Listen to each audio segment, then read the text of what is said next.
Kamu punya uang berapa? Dikit Tuan. Udah sini uangnya. Ini Tuan. Nah, gitu dong.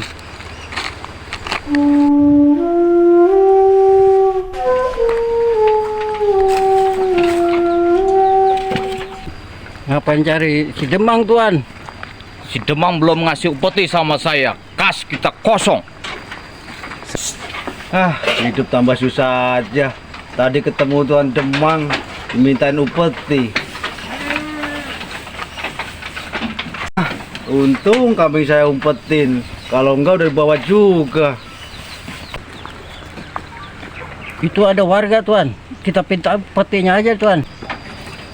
Hei kamu belum bayar upeti sama saya, ha?